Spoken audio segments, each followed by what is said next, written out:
இன்னைக்கு நாம பார்க்க இருக்கிற ஒரு விஷயம், அதுக்கு முன்னாடி நேத்திக்கு நம்ம பார்த்த விஷயம் வந்து பார்த்தீங்கன்னா,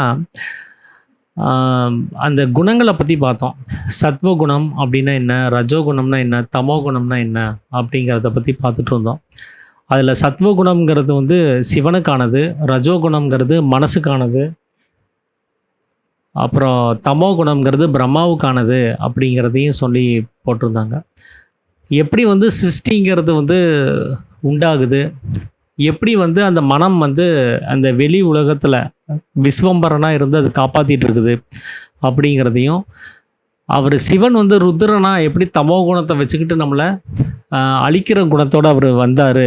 சத்வகுணமா இருக்கக்கூடிய சிவன் தமோ குணம்ங்கிற ஒரு விஷயத்த வச்சுக்கிட்டு எப்படி நம்மள அழிக்கக்கூடிய ஒரு விஷயத்துல வந்தாரு அப்படிங்கிறதையும் நம்ம கவனிச்சிருந்தோம். அத தொடர்ந்து நாம இன்னைக்கு பார்க்க இருக்கிற ஒரு விஷயம் என்ன அப்படின்னா, அத்தியாயம் 10. இது வந்து மாயா சமுத்திரம் அப்படிங்கிற ஒரு விஷயத்த பத்தின ஒரு டாபிக் இது. இது ரொம்ப முக்கியமான ஒரு விஷயமா நான் கவனிக்கிறேன். ஏன்னா, இது நாள் வரைக்கும் இருந்த எல்லா குழப்பத்தையும் நிவர்த்தி பண்ணக்கூடிய ஒரு விஷயமா இருக்குது. எப்படின்னா, ஒரு சில படம்லாம் நம்ம பார்க்கும்போது, ஒரே ட்விஸ்ட் பை ட்விஸ்ட்டா வந்துக்கிட்டே இருக்கும். ஒரு குழப்பத்த உண்டு பண்ற மாரி அந்த ஸ்க்ரீன் ப்ளே பண்ணிட்டே வருவாங்க. கிளைமேக்ஸ்ல வந்து அந்த ட்விஸ்ட்ட வந்து அவுத்து விடுவாங்க. இப்படிதான் அப்படிங்கிற மாரி ஒரு விஷயத்த. அப்படி அந்த ட்விஸ்ட்ட வந்து அவுத்து விட்ட ஒரு பகுதியா தான் நான் பார்க்குறேன். ஏன்னா, ஆ இது எல்லாமே வந்து ஜீவனாகட்டும், மனசாகட்டும், அகங்காரமாகட்டும், இதெல்லாம் தனித்தனியா இதுவரைக்கும் பேசிட்டு இருந்த ஒருத்தர் வந்து திடீர்னு இதெல்லாம் தனித்தனியான ஒரு விஷயம் கிடையாது. எல்லாமே ஒரே பொருள் தான் அப்படிங்கிறத புரிய வைக்கக்கூடிய ஒரு டாபிக்கா இது இருக்குது. இங்க எதுவுமே தனித்தனியான விஷயமா கிடையாது. மும்மூர்த்திகள் அப்படின்னு சொல்லி நாம நினைச்சிட்டு இருந்தோம். சிருஷ்டி, ஸ்திதி, சம்ஹாரம் அப்படின்னு 3 தொழில்கள செஞ்சுட்டு இருந்தது. ஒரு 3 பேர் சேர்ந்து அத பண்ணிட்டு இருந்ததா நாம நினைச்சிட்டு இருந்தோம். அத 4ஆம் அத்தியாயத்திலே அவர் வந்து அத உடைச்சுட்டாரு. ஜீவசக்தியா இருக்கக்கூடிய வாயு தான் ஒரு கங்கு அப்படின்னு சொல்லக்கூடிய அந்த நெருப்பு கனலுக்குள்ளார இருந்து அந்த நெருப்ப உண்டாக்கவும், அத காக்கவும், அத அழிக்கவும் செய்யக்கூடியது ஒரே பொருள் தான். அது ஜீவசக்தியான வாயு தான் அப்படின்னு குறிப்பிட்டிருந்தாரு. அதோட பேசிட்டு அவர் நிறுத்திட்டாரு. அதுக்கப்புறம் அத பத்தின வேற டாபிக்குள்ள அவர் போகல. ஆனா, இப்போ பிரம்மா தனியா, விஷ்ணு தனியா, சிவன தனியா இப்படி நம்ம தனித்தனியா பேசிட்டே வந்துட்டே இருக்கிறோம். ஆனா, இந்த டாபிக்ல அவர் சொல்லக்கூடிய ஒரே விஷயம் என்னன்னா, அந்த 3 பேருன்னு சொல்லி யாருமே கிடையாது. அங்க 3 வகையான ஒரு ஆட்கள்னு சொல்லி யாருமே கிடையாது. ஒரே ஆள் தான். அவரு 3 விதமா வேலை செய்றாரு. அப்போ அகங்காரமா இருக்கிறது யாரு அப்படின்னா, அதுவும் அதே ஈஸ்வரன் தான். மனசா வெளியில போய் இந்த உலகத்த உண்டு பண்ணிட்டு இருக்கிறது யாரு அப்படின்னா, அதுவும் அதே ஈஸ்வரன் தான். ஜீவனா இருந்து அந்த சக்திகள வெளியில வியாபிக்க வச்சுட்டு இருக்கிறது யாரு அப்படின்னா, அதுவும் அதே ஈஸ்வரன் தான். அப்போ இந்த ஈஸ்வரனுடைய 3 நிலைமைகள் தான் இந்த மனம், ஜீவன், அகங்காரம் அப்படின்னு சொல்லக்கூடிய ஒரு விஷயமா இருக்குது. அவருடைய குணாதிசயங்கள் அங்க மாறுபடுது. அவ்வளோதான். அவருடைய செயல்பாடு அங்க மாறுபடுது. அந்த மாறுபாடுக்கு இணஞ்சு தான் நாம வேற வேற பேர் வச்சிருக்கோமே தவிர, மத்தபடி ஒரே ஆளுக்கு தான் இத்தனை விஷயத்தையும் நம்ம செய்ய வேண்டியதா இருக்குது அப்படிங்கிறத புரிய வைக்கக்கூடிய ஒரு சாப்டரா நான் பார்க்குறேன். இப்போ அகங்காரம் அப்படின்னு சொல்லும்போது, அது தமோ குணம் அது. அது ஒரு துர்குணம் அப்படின்னு சொல்லக்கூடியது ஒரு நிலைமையில இருக்குது. அதனால தான் பிரம்மாவுக்கு எந்த ஒரு கோயிலும் இல்ல அப்படின்னு சொல்ற மாரி அவரு போன அத்தியாயங்கள்ல சொல்லியிருந்தாரு. அப்படி தமோ குணத்தோட இருக்கிறது யாரு அப்படின்னு பார்த்தீங்கன்னா, அதே ஈஸ்வரன் தான். அவரு வணங்கத்தக்கவர் தான். அவரு சத்வகுணத்தோட இருக்கும்போது அவர் வணங்குறோம். ரஜோகுணத்தோட இருக்கும்போது வணங்குறோம். ஆனா தமோ குணமா வரும்போது அவர் வணங்கத்தக்கவராய் அவர் நாம நினைக்கிறது கிடையாது. ஆனா அப்படி வணங்கத்தக்காத அந்த நிலைமையில இருக்கிறதும் யாரா இருக்கிறார்னா, அதே ஈஸ்வரன் தான் இருக்கிறார். ஈஸ்வரனை தவிர இந்த உலகத்துல நீங்க எதையுமே சந்திக்க முடியாது. எந்த விஷயத்தையும் நீங்க தெரிஞ்சுக்க முடியாது. ஈஸ்வரனை தவிர இந்த உலகத்துல எதுவுமே கிடையாது. அத ஞானம் அடைஞ்ச அவங்களுக்கு அது புரிய வரும். நமக்கு ஞானம் அடைஞ்சதுக்கு அப்புறம் அது புரிய வரும். இதெல்லாமே நம்ம பார்க்கறது, கேட்கறது, அறியறது எல்லாமே ஈஸ்வரனை பத்தி தான் தெரிஞ்சுட்டு இருக்கிறோம். ஈஸ்வரனை தவிர இந்த உலகத்துல எதுவுமே இல்ல அப்படிங்கிறத நமக்கு அந்த அறிவு வரும்போது தான் நமக்கு அது தெரியும். அதத்தான் சாமி வந்து இந்த 10ஆம் அத்தியாயத்துல வந்து விளக்கணும் அப்படின்னு சொல்லி அவர் நினைச்சிருக்கிறாரு. இதுல வந்து சீடன் கேட்குற கேள்வி என்ன அப்படின்னா, இப்ப மனச பத்தி பேசும்போது, அந்த மனசு ஜீவன் அதாவது மனச வந்து விஷ்ணுன்னு சொல்லிட்டீங்க. அத இன்னொரு இடத்துல சக்தின்னு சொல்றீங்க. வேறொரு இடத்துல ஜலாம்சமா இருக்கக்கூடிய சுக்கிலம்னு சொல்றீங்க. இப்படி மாறி மாறி சொல்றதுக்கான காரணம் என்ன? இப்படி ஒரே பொருளுக்கு எப்படி இத்தனை பெயர்கள் வரும்? அப்படின்னு இந்த மனம்ங்கிற ஒரு விஷயத்தை பற்றி மட்டும் அவருக்கு வந்து கேட்குறாரு. ஆனால் உண்மையாக நீங்கள் கவனித்து பார்த்தீங்கன்னா அகங்காரத்துக்கே இந்த ஜடத்தையும் அவர் அகங்காரம்னு குறிப்பிட்டிருக்கிறாரு சித்த வேதத்தில். நான் அப்படிங்கிற நிலைமைக்கும் அகங்காரம்னு குறிப்பிட்டிருக்கிறாரு. இந்த உலகத்தை பற்றி பேசும்போதும் அது அகங்காரம்னு குறிப்பிட்டிருக்கிறாரு. அப்போது அந்த பிரம்மாவுக்கு இந்த மாதிரி 3 நிலைமைகளை பற்றி அவர் பேசுகிறார். ஜீவனை பற்றி குறிப்பிடும்போது அது ஜீவனுங்கிறது சிவன் அப்படின்னு சொல்லி ஒரு இடத்துல குறிப்பிடுறாரு. இன்னொரு இடத்துல ஜீவசக்தியாக இருக்கக்கூடிய வாயுன்னு குறிப்பிடுறாரு. ஆகாசத்துலேருந்து வாயு உற்பத்தி ஆகும்போது அது ஜீவன் ஆகுதுன்னு சொல்லி சொல்கிறாரு. அப்போது களங்கம் இல்லாத தன்மையை பற்றி பேசும்போது அதையும் ஜீவன்னு குறிப்பிடுறாரு. இப்படி நிறைய இடத்துல அந்த ஜீவனை பற்றின வேறு வேறு விஷயங்கள் அங்கே பேச வேண்டியதாக இருக்குது. அப்போது ஜீவனாகட்டும், மனசாகட்டும், அகங்காரமாகட்டும், அது எல்லாமே வேறு வேறு பரிமாணங்களில் நமக்கு வந்து வேறு வேறு பெயர்களோடு அங்கே சொல்லிகிட்டே இருக்கிறாரு. இப்போ இந்த அத்தியாயத்தில் அவர் சொல்ல வர்றது என்னென்னா, இந்த அகங்காரமாகட்டும், மனசாகட்டும், ஜீவனாகட்டும், இந்த 3மே வேறு வேறு கிடையாது. இது எல்லாமே ஒரே வஸ்து தான் அப்படிங்கிறத தான் குறிப்பிட்டு சொல்லக்கூடிய ஒரு அத்தியாயமாக இந்த 10ஆம் அத்தியாயம் வந்து இருக்குது. அதில் அவர் சீடன் கேட்ட கேள்வி இதுதான். மனசுன்னு சொல்கிறீங்க, விஷ்ணுன்னு சொல்கிறீங்க, இன்னொரு இடத்துல சக்தின்னு சொல்கிறீங்க, இன்னொரு இடத்துல ஜலம்னு சொல்கிறீங்க, இன்னொரு இடத்துல சுக்கிலம்னு சொல்கிறீங்க. இப்படி அந்த மனம்ங்கிற ஒரு விஷயத்துக்கு ஏன் வந்து இத்தனை பெயர்களை வந்து உண்டு பண்ணி சொல்கிறீங்க அப்படின்னு இப்படி மாறி மாறி சொல்கிறதுக்கான காரணம் என்ன அப்படிங்கிறது தான் வந்து சீடன் கேட்ட கேள்வி. அதுக்கு சாமி சொல்கிறது என்னென்னா, அது எல்லாமே ஒரே பொருள் தான் அப்படிங்கிறதுல எந்த ஒரு சந்தேகமும் இல்லைங்கிறார். நிச்சயமாக அதெல்லாம் ஒரே பொருள் தான். ஆனால் அதில் அந்தந்த சூழ்நிலை தகுந்தபடி சில மாற்றங்கள் உண்டாகுது. அந்த குணத்தில் வந்து ஒரு வேறுபாடு உண்டாகுது. அந்த வேறுபாடுக்கு தகுந்தபடி தான் வேறு வேறு பெயர்கள் சூட்டி அதை அடையாளப்படுத்துகிறாங்க. சுக்கிலம் அப்படின்னு சொல்லிட்டா அதனுடைய குணம் வேறு, வாயுன்னு சொல்லிட்டா அதனுடைய குணம் வேறு, மனசுன்னு சொல்லிட்டா அதுக்கு ஒரு குணம் வேறு, சக்தின்னு சொல்லிட்டா அதனுடைய குணம் வேறு. அப்போது இது என்ன வேலை செய்யுதுங்கிறத நம்ம புரிஞ்சுக்கிறதுக்காக வேறு வேறு பெயர் வந்து குறிப்பிட்டிருக்கிறாங்க. மற்றபடி அதெல்லாம் ஒரே வஸ்து தான் அப்படிங்கிறத சாமி வந்து சொல்கிறாரு. அது எப்படின்னா, அசரம் அப்படின்னா அழிவில்லாததுன்னு அர்த்தம். சரம் அப்படின்னா அழிவுள்ளது, அசரம் அப்படின்னா அழிவில்லாதது. அப்படி அழிவில்லாத ஒரு வஸ்துவுக்கு அது தானாக இருக்குது.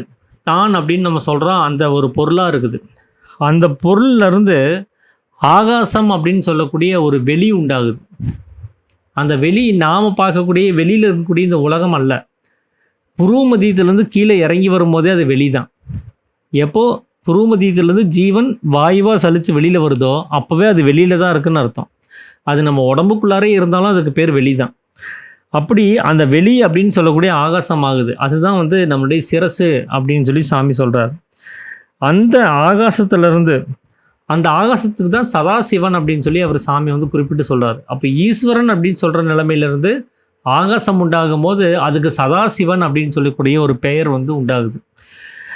அந்த ஆகாசத்திலிருந்து அந்த ஜோதியிலிருந்து ஒரு சலனம் உண்டாகுது. அந்த சலனத்துக்கு ஜீவன்னு பேர்.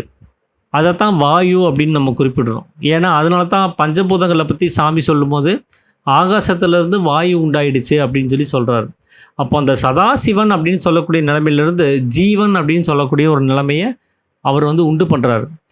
அதனுடைய ஸ்தானம் வேறு. சதாசிவன்னு சொல்லும் போது அவருடைய குணம் வேறு, ஜீவன்னு சொல்லும் போது அவருடைய குணம் வேறு. அந்த குணத்துக்கு தகுந்தபடி தான் அந்த பெயர்கள் வந்து அவங்க சூட்டி வச்சுருக்கிறாங்க. ஒரே பொருள் தான் அந்த குணத்தை மாற்றிக்குது. ஒவ்வொரு நிலைமைக்கு தகுந்தபடி ஒவ்வொரு அனுபவத்தை அனுபவிக்கிறதுக்காக வேண்டி தன்னுடைய குணத்தை அதை மாற்றிக்குது. அப்படி அந்த ஆகாசமாக இருக்கக்கூடிய சதாசிவன்லேருந்து அந்த ஜோதியிலிருந்து சலனம் உண்டாகும் போது அதுக்கு ஜீவன்னு நம்ம சொல்கிறோம். அந்த ஜீவனைத்தான் நம்ம ஆத்மான்னு சொல்லுவோம். அதைத்தான் சைத்தன்யம் அப்படின்னு சொல்லி சொல்லுவோம். அதுதான் ஜீவசக்தியாக இருக்கக்கூடிய வாயுவாக இருக்குது. நம்ம 4ஆம் அத்தியாயத்தில் சாமி சொல்லியிருப்பார், தேகம் அப்படின்னு சொல்லியிருப்பார், சரீரம் அப்படின்னு சொல்லியிருப்பார். அப்போ அந்த சரீரம் தேகம் அப்படின்னு சொல்லக்கூடிய பொருளெல்லாம் யாருக்கானதுன்னா ஜீவனுக்கானது. அப்படி அந்த ஜீவனாக இருக்கக்கூடிய அந்த வாயு தேகமாக மாறும்போது அது தகித்து கொண்டிருப்பது தான் தேகம். தகித்து அப்படின்னா எரிந்து கொண்டிருப்பதுன்னு அர்த்தம். அங்கே உஷ்ணம் உண்டாகுது. அந்த உஷ்ணத்துலேருந்து வியர்வை உண்டாகுது. நமக்கெல்லாம் உடம்பு சூடாயிடுச்சுன்னா, வெயிலில் ரொம்ப களைப்பாக வேலை செஞ்சிட்ருக்குறோம் அப்படின்னா உடம்பு சூடாயிரும். அதில் உடனே அந்த உடம்பை குளிர்விக்கிறதுக்காக வேண்டி வேர்வைகள்லாம் உண்டாகும். அந்த வியர்வை தான் வந்து சுக்கிலம் அப்படின்னு சொல்லி சாமி சொல்கிறார். அந்த சுக்கிலம் யார் அப்படின்னு கேட்டிங்கன்னா, ஜலாம்சமாக இருக்கக்கூடிய நம்மளுடைய விஷ்ணு, அது மனம் அப்படின்னு சொல்லி சொல்கிறாங்க. அப்போது அந்த ஆத்மாவாக சைத்தன்யமாக இருக்கக்கூடிய அந்த தேகமாக இருக்கக்கூடிய ஒரு பொருள்ல இருந்து ஜலாம்சமாக இருக்கக்கூடிய மனமாக இருக்கக்கூடிய சக்தியாக இருக்கக்கூடிய வியர்வையாக இருக்கக்கூடிய சுக்கிலம் உண்டாகுது. அந்த சுக்கிலம் தான் மனசுன்னு சொல்லி நம்ம ஒரு பெயர் சுட்டியிருக்கோம். ஏன்னா சுக்கிலம்னா அது வந்து ஒரு சிருஷ்டியை உண்டு பண்ணக்கூடிய ஒரு நிலைமையில் இருக்குது. நம்ம உடம்ப போஷிக்கக்கூடிய ஒரு நிலைமையில் இருக்குது. அதுதான் அதனுடைய குணம். ஆனால் மனம்னு சொல்லும்போது அதனுடைய குணம் வேற. அது வெளியில் வியாபித்து உலகத்தை உண்டு பண்ணக்கூடியதாக இருக்கணும். அப்போது அந்த மனம் அப்படின்னு சொல்லும்போது அதனுடைய குணம் வேற, அதனுடைய தொழில் வேற. ஆனால் சுக்கிலம்னு சொல்லும்போது அதனுடைய குணம் வேற, அதனுடைய தொழில் வேற. அதனால் அந்த மனசுக்கே சுக்கிலம்னு சொல்கிறாங்கன்னா, அது ஒரு சிருஷ்டியை உண்டு பண்ணணும், இல்லைன்னா நம்ம உடம்பை போஷிக்கணும், பாதுகாக்கணும். அந்த வேலையை அதை செய்யும்போது அதை சுக்கிலம்னு சொல்லிக்கிறோம். அது வெளியில் வியாபித்து உலகத்தை உண்டு பண்ணும்போது அதுக்கு மனம்னு வேற ஒரு பெயர் வச்சுக்கிறோம். ஆனால் ஒரே பொருள் தான் அப்படிங்கிறத சாமி சொல்கிறார். அப்போ அந்த வியர்வையாக அந்த அக்னி ஸ்வரூபமாக இருக்கக்கூடிய சுக்கிலம்ங்கிறது எங்கிருந்து உண்டாயிருக்கு அப்படின்னா, தேகமாக தகித்து கொண்டிருக்கிற எரிந்து கொண்டிருக்கிற அந்த வாயுவிலிருந்து தான் அது உண்டாயிருக்குது. எப்படி இட்லி பாத்திரத்துலேருந்து அந்த சூடான ஒரு ஆவி வெளியில் வரும்போது அதுக்கு நீராவின்னு பேர். அது வெளியில் வரும்போது அதில் வந்து அந்த வியர்வை உண்டாகுது, அதுலேருந்து ஜலம் உண்டாகுது.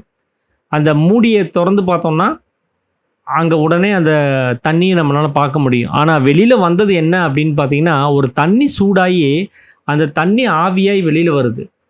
அது ஆவியாக வரும்போது அதுக்குள்ளே தண்ணி இருக்கிறத நம்மளால் பார்க்க முடியாது. ஆனால் அது குளிர்விக்கப்படும் போது அதில் தண்ணி இருக்கிறத நம்மளால் பார்க்க முடியும். இதே மாதிரி தான் ஒரு சமுத்திரத்தில் இருக்கக்கூடிய தண்ணி வந்து அந்த சூரிய கிரகணத்தினால சூடு பண்ணப்பட்டு அது ஆவியாக வெளியில் போகுது, வானத்தை நோக்கி போகுது, மேலே போகுது. அப்போ அதை நம்ம கவனிக்க முடியாது அதில். ஏன்னா எவ்வளோ தண்ணி இருந்துச்சுன்னு சமுத்திரத்தில் இருக்குதுன்னு நமக்கு தெரியாது, எவ்வளோ தண்ணி ஆவியாகி போகுதுன்னு நமக்கு தெரியாது. ஆனால் அது எல்லாமே எங்கே போய் நிற்குதுன்னா மேகமாக போய் நின்றுட்டு இருக்குது. அது எல்லாமே அந்த தண்ணியை தான். அது ஒரு இடத்துலேருந்து இன்னொரு இடத்துக்கு போகும்போது குளிர்விக்கப்பட்டு அங்கே என்ன ஆகும்னா மழையாக பொடிஞ்சு மடி கீழே இறங்கி வரும்.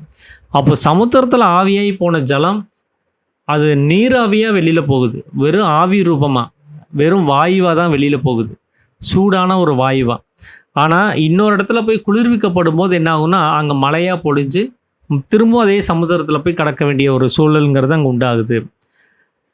இப்படி தான் நம்ம உடம்புக்குள்ளார இருக்கக்கூடிய அந்த தேகம்னு சொல்லக்கூடிய அந்த வாயு, அந்த வாயுவினுடைய உஷ்ணத்துலேருந்து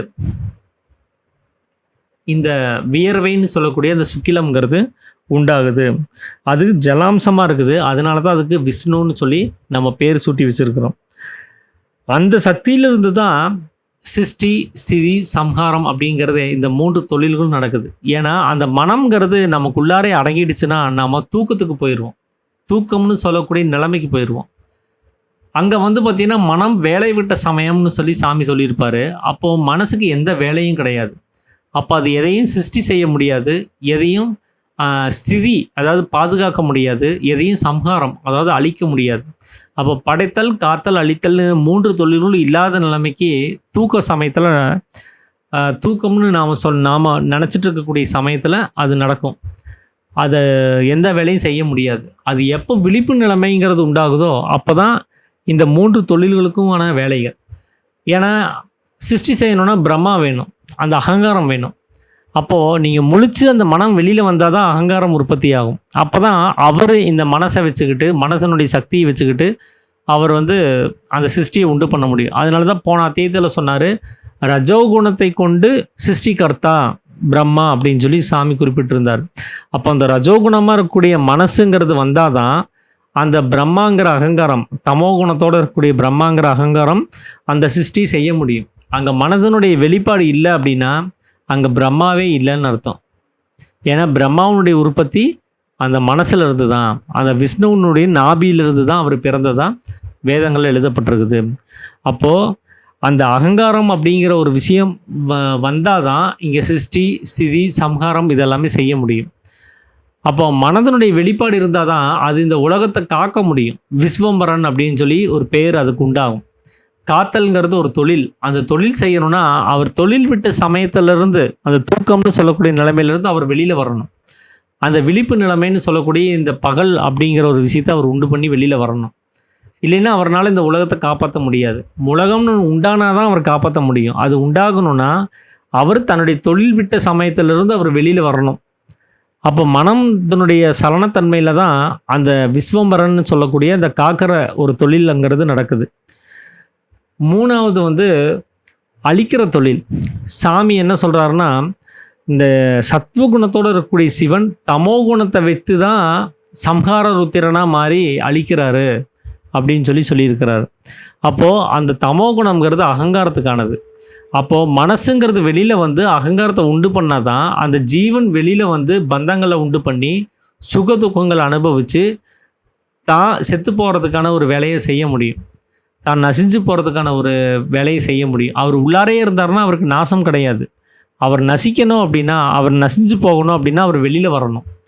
அப்போ ஜீவன் தமோ குணத்தை வச்சுக்கிட்டு அகங்காரமாக வெளியில் வந்தால் மட்டும்தான் அவர்னால ஒரு நாசம் அப்படின்னு சொல்லக்கூடிய ஒரு தொழிலை செய்ய முடியும். அப்போ அந்த அழிக்கிற தொழிலை அந்த சிவன் தமோ குணத்தை வச்சு செய்கிறாரு. யார் தமோ குணம் அப்படின்னா அகங்காரம். அகங்காரத்தை வச்சு தான் அவர் அந்த அழிக்கிற தொழிலை செய்கிறாரு. அப்போ இந்த சிருஷ்டி ஸ்திதி சம்ஹாரம் அப்படின்னு சொல்லக்கூடிய படைத்தல் காத்தல் அழித்தல் அப்படின்னு சொல்கிற இந்த 3 தொழில்களும் நடக்கணும் அப்படின்னா இந்த மனம் வெளியில் வரணும். அந்த களங்கமில்லாத தன்மையிலிருந்து களங்கமுள்ள தன்மைக்கு வரணும். பிரம்மத்திலிருந்து மாயைக்கு வரணும். அப்போ தான் இந்த 3 தொழில்களும் நடக்கும் அப்படின்னு சொல்லி சாமி சொல்கிறாரு. அப்போ அந்த சக்தி அப்படின்னு சொல்லக்கூடிய அந்த சலனம் இல்லைன்னா அங்கே சிருஷ்டி ஸ்திதி சம்ஹாரம் அப்படின்னு சொல்லக்கூடிய படைத்தல் காத்தல் அழித்தல்ங்கிற அந்த தொழில்களே உண்டாகிறது கிடையாது. அந்த சக்தி தான் சுக்கிலம் அப்படின்னு சொல்லி சாமி சொல்கிறார். அந்த சுக்கிலம் இல்லைன்னா இங்கே எந்த ஒரு சிருஷ்டியும் உண்டாகிறது கிடையாது. அந்த சுக்கிலம் இல்லைன்னா நம்ம உடம்ப போஷிக்க முடியாது. அந்த சுக்கிலம் தீந்து போயிடுச்சுன்னா நாம் சவமாயிருவோம் அப்படிங்கிறத சாமி வந்து சொல்கிறார். அந்த சுக்கிலமாக இருக்கக்கூடிய அந்த வியர்வை தான் இங்கே பிரம்மாண்டம்னு சொல்லக்கூடியது. இந்த நாம் பார்க்கக்கூடிய இந்த உலகம்ங்கிறது பிண்டாண்டம். நம்ம உடம்புலேருந்து வெளிப்பட்டது, பிரதிபலிப்பது. நம்ம உடம்புனுடைய பிரதிபலிப்பை தான் நம்ம பார்க்குறோம் வெளியில் இந்த உலகமாக.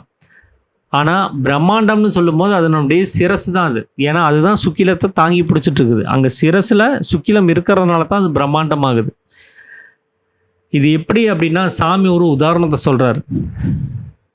இதுக்கு எல்லாம் இந்த 3 விஷயத்துக்குள்ளார இருக்கிற ஒரு கனெக்டிவிட்டியை நாம் சரியாக புரிஞ்சுக்கணும் அப்படிங்கிறதுக்காக வேண்டி ஒரு உதாரணத்தை குறிப்பிட்டு சொல்கிறார்.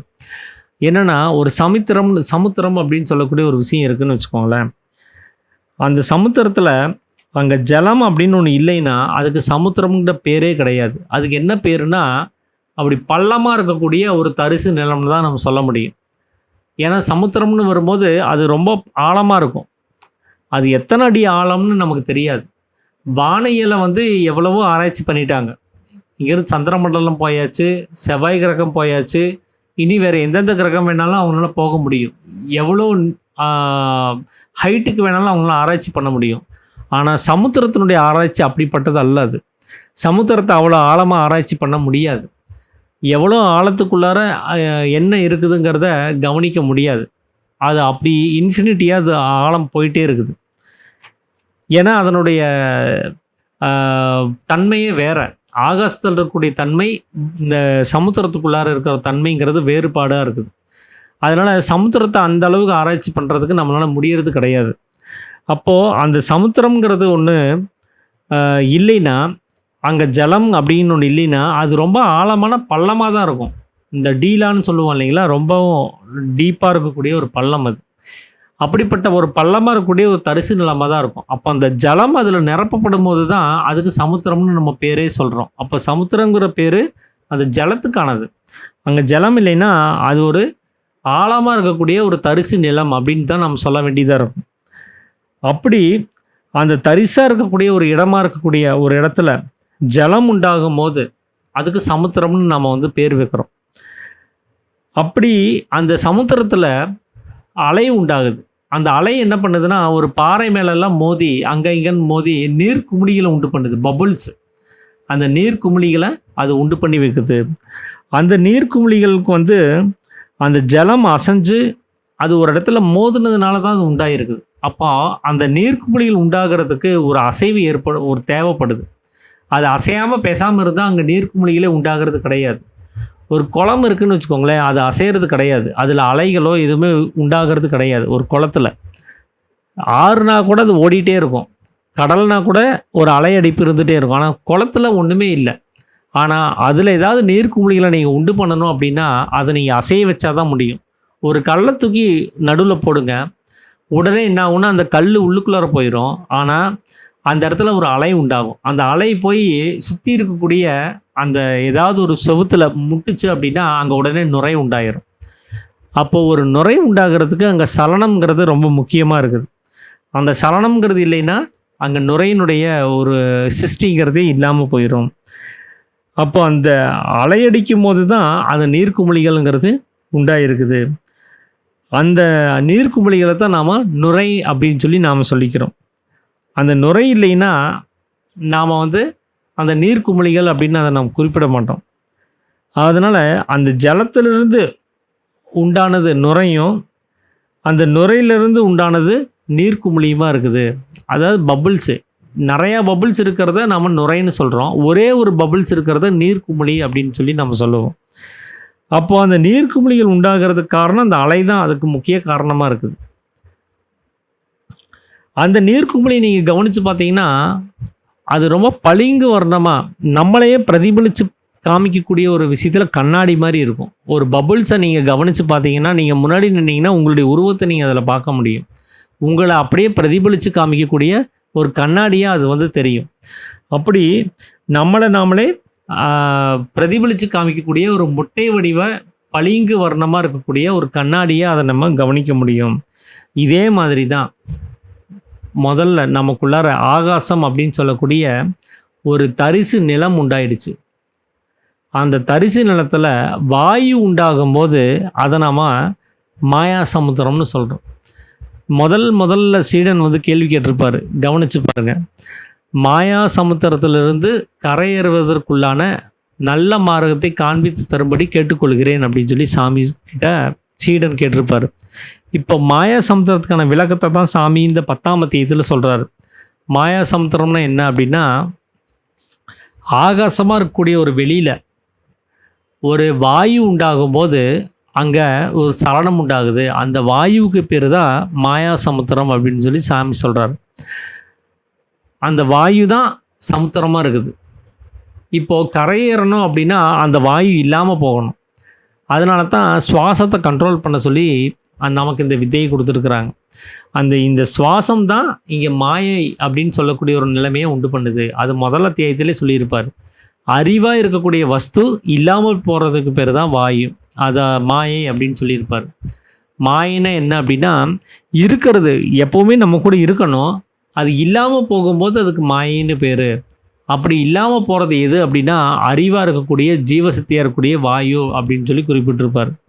இப்போ அந்த வாயு தான் இங்கே ஜலாம்சமாக இருக்கக்கூடிய ஒரு சமுத்திரமாக இருக்குது. அதுக்கு பேர் தான் மாயா சமுத்திரம்னு பேர்.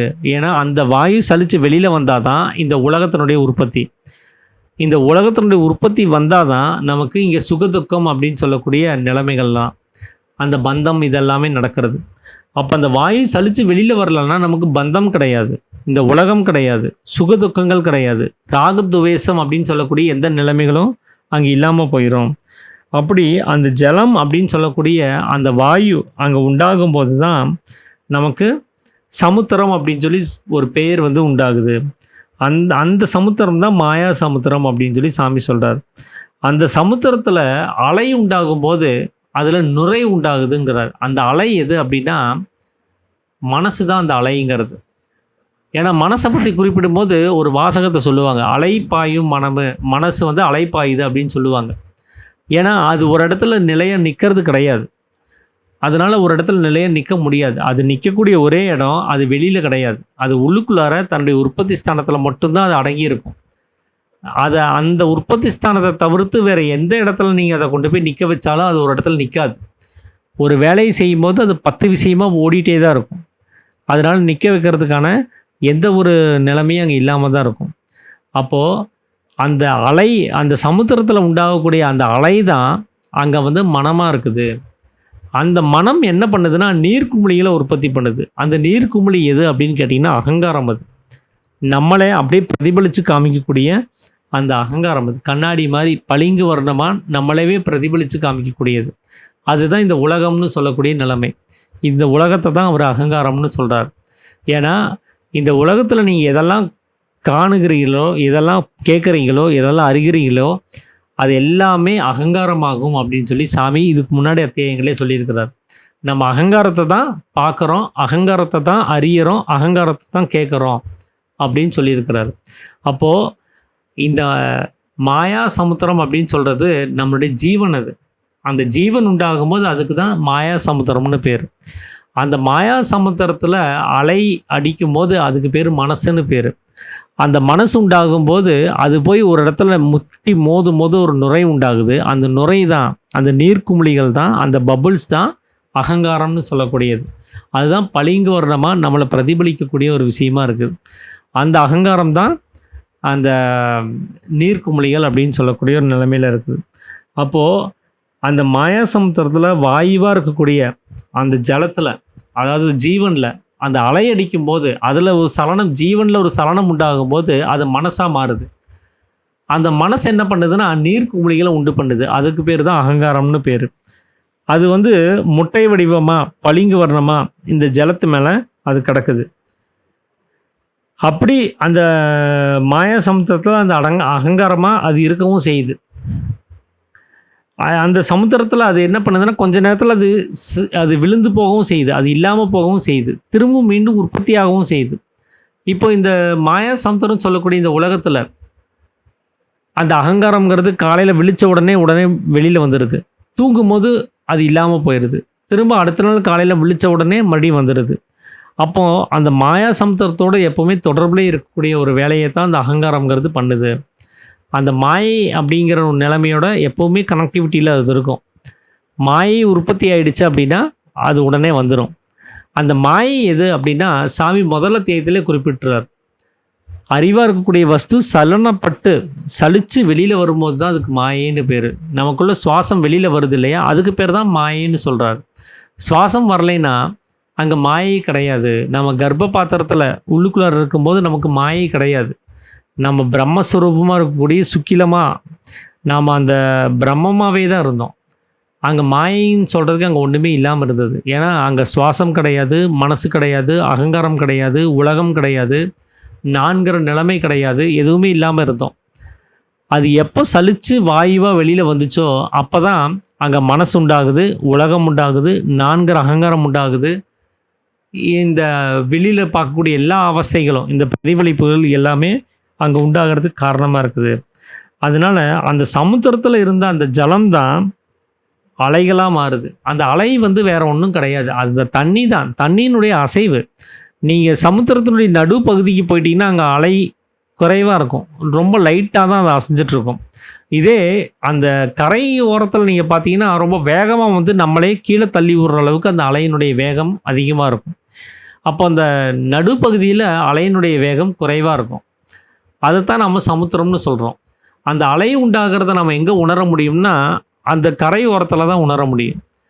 அங்கே இன்னும் கொஞ்சம் தூரம் போக போக அந்த கரையை நோக்கி போக போக அலையினுடைய வேகம்ங்கிறது அதிகமாயிட்டே வரும். அப்போது அந்த அலைங்கிறது வேறு ஒன்றும் கிடையாது, அதுவும் ஜலம்தான். இப்போ அது கரையில் போய் ஏதாவது ஒரு பாறை மேலே மோதி நீர்க்குமிழிகளை உண்டு பண்ணிடுச்சு, நுரையை உண்டு பண்ணிடுச்சு. இப்போ அதுவும் என்னவா இருக்குது அப்படின்னா அதுவும் அதே ஜலம்தான் அது. ஆனால் பளிங்கு வர்ணமாக முட்டை வடிவத்தில் இருக்குது. அது முட்டி மோதுனதுனால ஒரு நுரை உண்டு, நுரை அப்படின்னு சொல்லக்கூடிய தன்மையில் அது இருக்குது.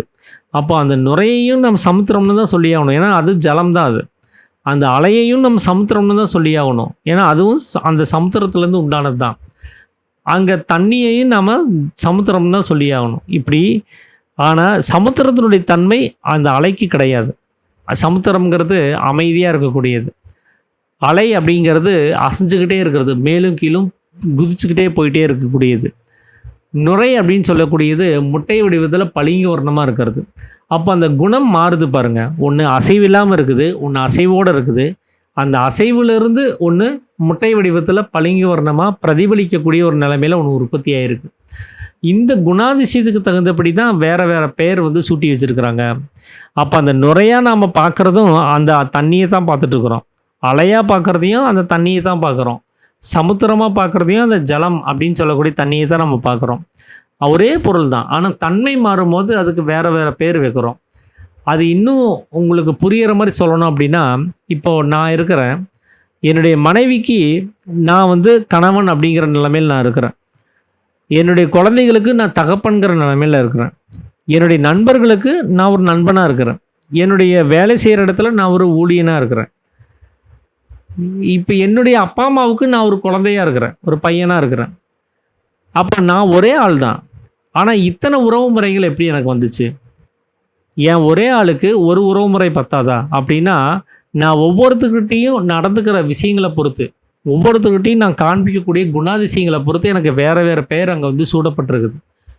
அவங்க என்ன வேறு மாதிரி கூப்பிட்றாங்க, என் ஒய்ஃப் என்ன வேறு மாதிரி ஒரு பெயர் சொல்லி கூப்பிட்றாங்க, என் குழந்தைங்க என்ன வேற ஒரு பெயர் சொல்லி கூப்பிட்றாங்க, என்னுடைய அப்பா அம்மா என்ன வேற ஒரு பெயர் சொல்லி கூப்பிட்றாங்க, என்னுடைய சக ஊழியர்கள் என்ன வேறு மாதிரி பார்த்து கூப்பிட்றாங்க. அப்போது இது அத்தனைக்கும் வித்தியாசம் இருக்குது. நாம் நடந்துக்கக்கூடிய குணாதிசயங்களுக்கு தகுந்தபடி நமக்கு பெயர்கள் அங்கே சூடப்பட்டிருக்குது. இப்போ அகங்காரத்தை நான் ஒழிக்கணும் அப்படின்னு சொல்லி நான் முடிவு பண்ணுறேன்னு வச்சுக்கோங்களேன். அந்த அகங்காரம் எனக்கு வேண்டாம், அந்த அகங்காரங்கிறது ஒரு துர்குணமானது, அதை நான் ஒழிக்கணும் அப்படின்னு நான் முடிவு பண்ணுறேன் அப்படின்னா, அதை ஒழிச்சா சுற்றி இருக்கக்கூடிய எல்லா பெயர்களும் ஒழிச்சு தான் ஆகணும். ஏன்னா வேறு வழி கிடையாது. இப்போது நான் வந்து கணவனாக மனைவி கூட இருக்கிறேன், குழந்தைங்க கூட அப்பாவாக இருக்கிறேன், என்னுடைய நண்பர்கள் கூட நண்பனாக இருக்கிறேன். இப்போ இந்த நண்பனை ஒழிக்கணும் அப்படின்னா அங்கே கணவனும் காணாமல் போயிடுவார், அங்கே தகப்பனும் காணாமல் போயிடுவார். ஏன்னா ஒரே பொருளுக்கு தான் இத்தனை விஷயமும் இருக்குது. அதனால தான் அகங்காரத்தை நம்ம டிஸ்டர்ப் பண்ணுறது கிடையாது, அகங்காரத்தை அழிக்கிறது நம்ம வேலை கிடையாது. அகங்காரத்தை உண்டாகாமல் தடுக்கிறது தான் நம்மளுடைய வேலை. எனக்கு எந்த குணாதிசயம் எனக்கு பிரச்சனையாக இருக்கோ அந்த குணாதிசயத்தை அது இல்லாமல் அதை உண்டாகாமல் செய்ய வேண்டிய வேலையை தான் நாம் செய்ய வேண்டியதாக இருக்குமே தவிர அதை அழிக்கிறது நம்ம வேலை கிடையாது. அழிச்சா மொத்தமும் காணாமல் போயிடும். அகங்காரத்தை அழிக்கணும்னு நினச்சோன்னா அங்கே ஜீவன் வரைக்கும் இல்லாமல் போயிடும். ஏன்னா அதே ஜீவனே தான் மனமாகவும் அகங்காரமாகவும் இந்த உலகமாகவும் இந்த உடம்பாகவும் இந்த வாயுவாகவும் அறிவாகவும் இப்படி பல விதத்தில் அது வந்து பிரதிபலிச்சுட்டு இருக்குது. அப்போ எதையுமே நம்ம அழிக்க முடியாது, ஏன்னா ஒரே பொருள் தான். அழிக்கணும்னு நினச்சா அது மொத்தமும் அழிஞ்சு போயிடும். அப்போ எது உண்டாகணும் எது உண்டாகக்கூடாதுங்கிறத தீர்மானிக்கிறது மட்டும்தான் நம்மளுடைய வேலையாக இருக்க முடியும். அப்படி நாம் ஒரு சமுத்திரமாக இருந்து அலைகளாகவும் நுரைகளாகவும் ஒரு அசையாத களங்கம் இல்லாத சமுத்திரமாகவும் நம்மளால் இருக்க முடியும். அப்படி தான் ஒவ்வொரு ஸ்தானத்துலேயும் நாம் இருந்துட்டு வர்றோம். அப்போது சமுத்திரத்தில் இருக்கக்கூடிய அந்த ஜலம் தான் அலையாகவும் நுரையாகவும் இருந்தது, நீர்க்குமிழியாகவும் இருந்தது. அந்த ஜலத்தில் இது எல்லாமே எது மேலே இருக்குது அப்படின்னா அதனுடைய பேஸ்மெண்ட் வந்து ஜலம் தான், அந்த சமுத்திரம் தான். அந்த சமுத்திரம் இல்லைன்னா இது எதுவுமே கிடையாது. அப்படி தான் ஜீவன்னு சொல்லக்கூடிய அந்த சமுத்திரம் இல்லைன்னா அங்கே அலைன்னு சொல்லக்கூடிய மனசும் கிடையாது, நீர்க்குமிழின்னு சொல்லக்கூடிய அகங்காரமும் இல்லாமல் போயிடும். அப்போ இது எல்லாமே பேஸ்மெண்ட் வந்து அந்த சமுத்திரம்னு சொல்லக்கூடிய ஜீவனில் தான் அது அடங்கி இருக்குது. அந்த ஜலம் இல்லைன்னா எதுவுமே கிடையாது. அதே மாதிரி தான் ஆகாசத்தில் வாயு அப்படின்னு சொல்லக்கூடிய அந்த ஜீவனுடைய உற்பத்தி இல்லைன்னா ஜலாம்சமாக இருக்கக்கூடிய விஷ்ணுவும் கிடையாது, அகங்காரமாக ஜடப்பொருளாக இருக்கக்கூடிய அந்த பிரம்மாவும் கிடையாது. இவருடைய உற்பத்தியும் இல்லாமல் போயிடும். அதனால் இந்த சலனத்தினால தான் இந்த மாயா சமுத்திரம் அப்படின்னு சொல்லி நாம் குறிப்பிட்டு சொல்கிறோம். சும்மா இருக்கக்கூடிய ஒரு தண்ணியில் ஒரு கல்லை தூக்கி போட்டால் எப்படி அலை உண்டாகுமோ அந்த மாதிரி இந்த சமுத்திரத்தில் ஒரு அலை ஒன்று உண்டாயிடுச்சு, ஒரு சலனத்தினால உண்டாயிடுச்சு. அந்த அலையை தான் நுரையையும் உண்டு பண்ணிடுச்சு. அந்த நுரையைத்தான் நாம் அகங்காரமாக நம்மளே பிரதிபலித்து பார்த்துட்ருக்குறோம். அப்போ அந்த சலனத்தினால தான் அந்த நுரையும் அப்போ மனசும் அகங்காரமாக இருக்கக்கூடிய இந்த நீர்க்குமிழியும் அங்கே உண்டாயிருக்குது.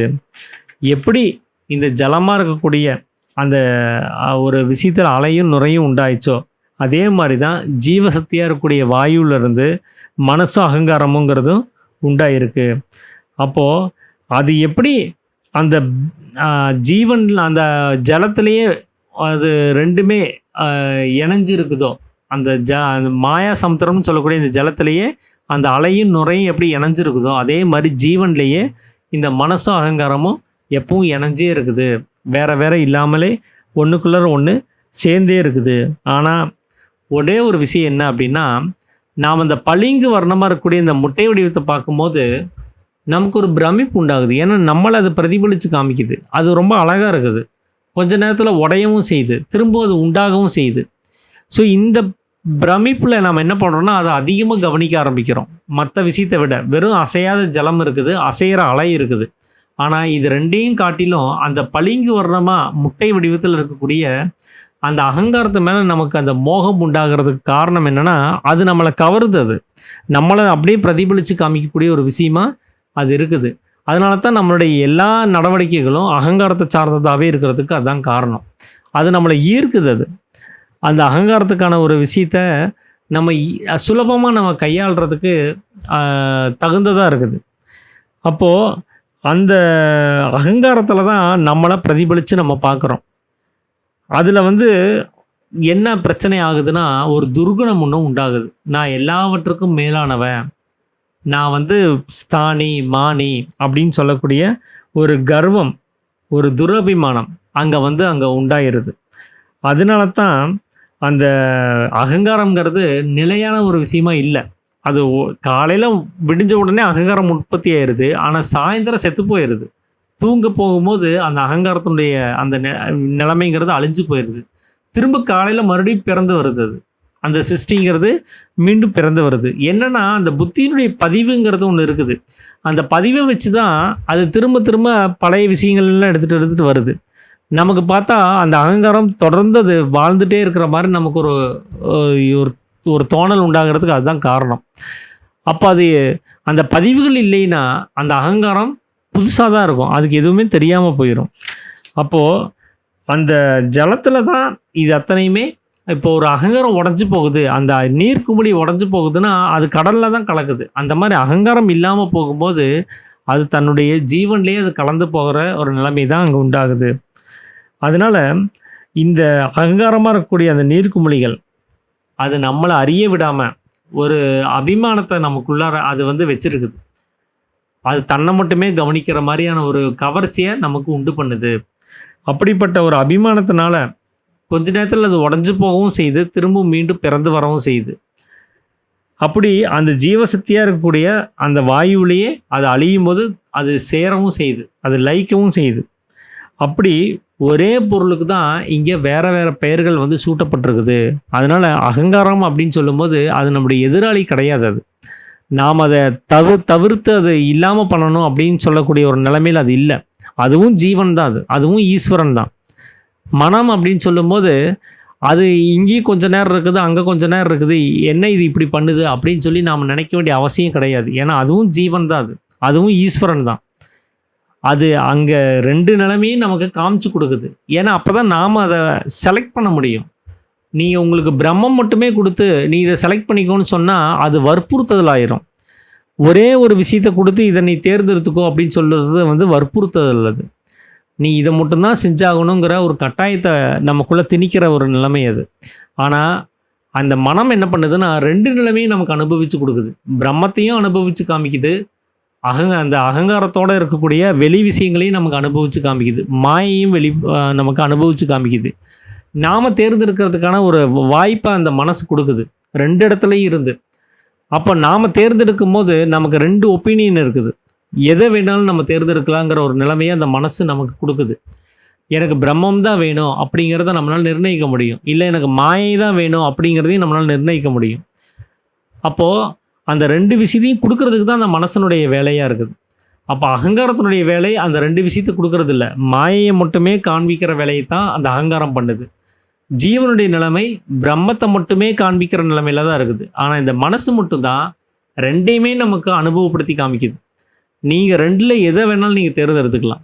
உங்களுக்கு முழு சுதந்திரம்ங்கிறது அங்க இருக்கவே செய்யுது. யாரும் தடுக்க போறது கிடையாது. ஆனா அதனுடைய பலனை முழுசும் அனுபவிக்க போறது நீங்க தான். அதுல நன்மையாகட்டும், தீமையாகட்டும் அது உங்களை சார்ந்ததா இருக்கும். உங்களுடைய தேர்ந்தெடுப்பை சார்ந்ததா இருக்கும். அந்த ஒரு ஃப்ரீடமையும் அவங்க குடுத்துட்டாங்க. அது 2யுமே நான் காமிச்சு குடுக்குறேன். 2ல எது வேணுமோ நீ தேர்ந்தெடுத்துக்கோ. அப்படிங்கிற நிலைமையில தான் அந்த மனசனுடைய ஒரு நிலைமைங்கிறது இருக்கு. அதனால தான் அந்த மனச நம்ம குருங்கிற தன்மையில வச்சிருக்கிறோம். அவர் தான் நமக்கு 2யுமே புரிய வைக்கக்கூடியவரா இருக்கிறாரு. அப்படி அந்த ஒரே பொருள் தான் இங்கே பல மாற்றங்கள் உண்டாகும் போது வேறு வேறு பெயர்களில் ஜீவனாகவும் மனசாகவும் அகங்காரமாகவும் நாம் இங்கே பார்க்க வேண்டிய நிலைமையில் இருக்குது. இந்த மாறுதலுக்கு அனுசரித்து தான் இந்த பெயர்களை வந்து இதுக்கு முன்னாடி இருந்த ஞானிகள் வந்து அடையாளப்படுத்துறதுக்காக அகங்காரம் அப்படின்னு சொல்லிட்டா அதனுடைய தன்மை என்னன்னு நம்ம உடனே புரிஞ்சுக்க முடியும். மனசுன்னு சொல்லிட்டா அதனுடைய தன்மை என்னன்னு நம்ம உடனே புரிஞ்சுக்க முடியும். அது எந்த இடத்துல மனசாக வேலை செய்யுது, எந்த இடத்துல அகங்காரமாக வேலை செய்யுது, எந்த இடத்துல ஜீவனாக வேலை செய்யுதுங்கிறத நம்ம உடனே புரிஞ்சுக்கணும்.